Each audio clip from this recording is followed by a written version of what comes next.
everybody, my name's Steve, I'm the British Railroader and welcome to the Model Railway Room for what I've billed as an update on Brooklyn Park, but it's also a little bit of a shows you how video. So when I assign these to the various playlists, I'm going to put it in both so that if you need to find it, you can. So we'll get on to the shows you how bit because it ties in with what I've just recently done on Brooklyn Park. But first, you may notice that I am wearing a very fetching polo top branded with Around the Layout podcast. So I may have mentioned to you in one of my last videos that I am now an operating crew member, which means that I am supporting the podcast through Patreon for, I think it's the grand total of £3.60 per month. But that means that I can get put into the draws. And I just happened to win the draw for this shirt. So thanks to Ray for sending this over to me. I will wear it with pride. On top of that, I also got sent by Ray a couple of stickers, Around the Layout podcast stickers, which I need to find a place to put up because I have also produced my own Brooklyn Park stickers.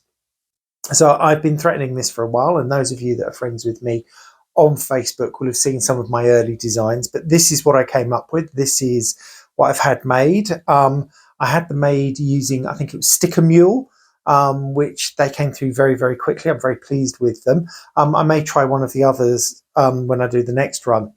Now, I will be happy to send these out to people, but please bear in mind that obviously, especially because a lot of you guys are over in America, Australia, etc., that it costs quite a bit of money to send them. So I've done a batch this month. What I'm looking at is probably I will announce in a video at the beginning of each month or sometime in the month when I'm ready to send out the next batch, and I'll probably limit it to perhaps 5 a month. So when I'm ready to send out my next lot, I will make an announcement and I will give you the email address to contact me on so that you can get your exclusive Brooklyn Park sticker. Okay, so that's that. One last thing before we move over to the layout is that 2 weeks today will be the London Festival of Railway Modelling, at which yours truly will be for both days. If you're there, keep an eye out for me. Say hello. I'll be more than happy to chat. I'll be around most of the day on both days, just wandering around, looking at the layouts, doing some filming, probably doing some shopping as well. But I'm really looking forward to the show this year. I will be producing some videos. If I can, I'm going to be staying up in London. If the Wi-Fi is good enough for me to upload while I'm there, then I will upload them whilst I'm in London. If not, I'll have to wait till Sunday evening when I get back here. But I will try and make sure they're all edited and ready. So it's just a matter of going onto YouTube and just uploading the videos. But I'm sure that I will speak to you before then. So let's move over to the layout and just have a look at what I've been doing. Okay, so you may recall that a couple of weeks ago, I said that I was going to put in this track here. So this track here, which as you can see is looking nicely disheveled and a little bit rotten, represents a disused track that's been separated from the main line. But it's also my programming track for my NCE power cap. And what I've done is I put this track in and it's separately wired. And if we go over here to my temporary control panel, you'll see a big switch here. And basically, if it's switched on this side, it means that it's powered to the controller or to the main tracks. If I put the switch over to the other side, it means that its power is going to the programming track. So when I select programming track on my power cab, it doesn't then reprogram everything that's up on the main. So here we go, a little step-by-step guide just to how I put this in.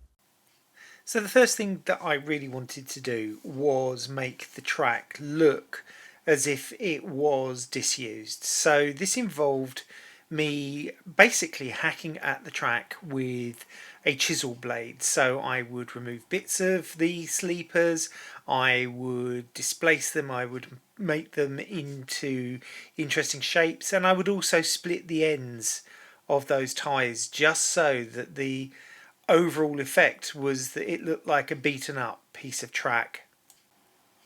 The next job was to glue the track in place.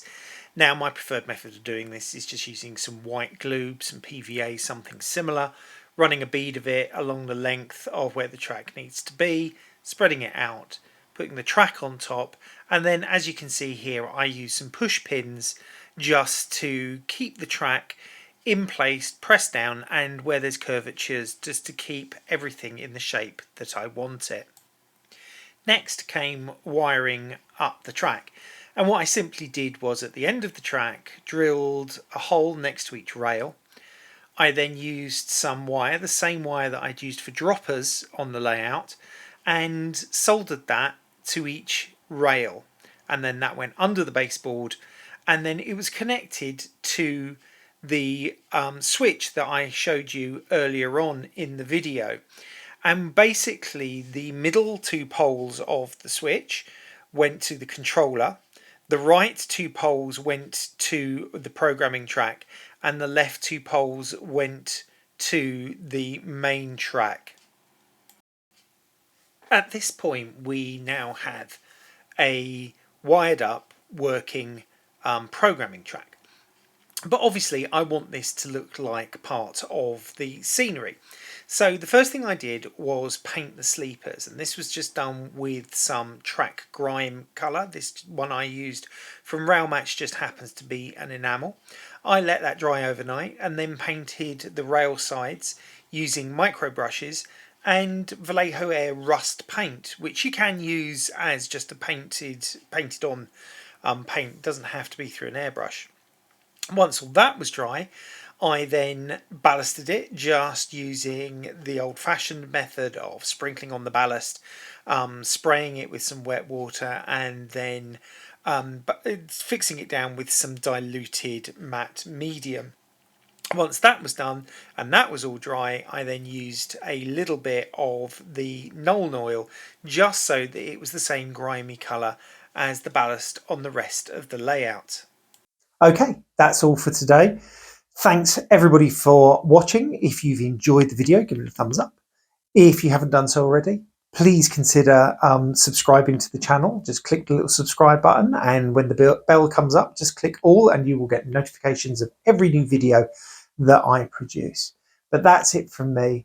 This is Steve, the British Railroader, saying goodbye from my model railway room in Brooklyn Park. Bye bye.